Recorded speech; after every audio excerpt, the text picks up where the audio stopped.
అన్నయ్య అగో అక్క మన ముద్దులాడపడిచి వచ్చింది. మళ్ళేం అవసరం వచ్చిందోరా సిరి? ఇప్పుడే నారా రావడం.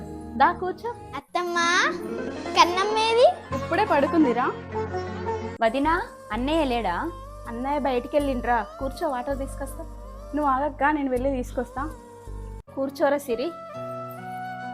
ఏమైందిరా, ఏదో బాధలు ఉన్నట్టున్నావు? నాతో చెప్పవారా? మీ అన్నయ్య ఉంటేనే చెప్తావా? ఏం లేదు వదినా, పాపకి స్కూల్ ఫీజు కట్టాలి. ఒక 20,000 అన్నయ్యని అడుగుదామని వచ్చిన వదినా. అవునారా? అక్క ఒకసారి లోపలికి రావా? మమ్మీ అత్తమ్మ మనకు స్కూల్ ఫీజు కట్టడానికి డబ్బులు ఇస్తుందా?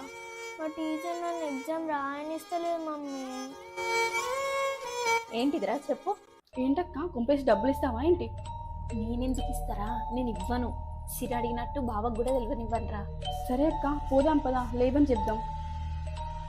సారీరా సిరి, ఇంట్లో డబ్బులు లేవురా. మొన్ననే మేము కూడా స్కూల్ ఫీజు కట్టినాంరా. సరే వదినా. Mummy washroom. సరే నాన్న, తీసుకెళ్తా. దారా శైని, కూర్చుందాం.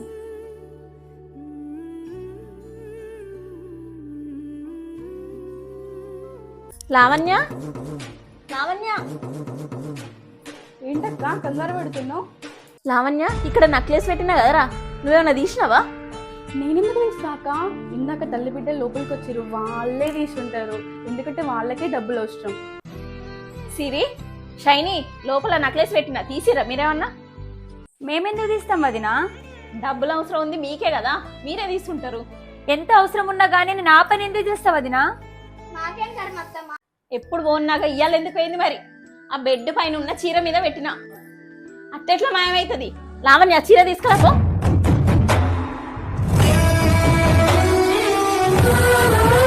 ఇదిగో అక్క చీర. చూడు, నేను ఈ చీరలే పెట్టినా. చూడు, ఉందా? అయిందా? చూడు.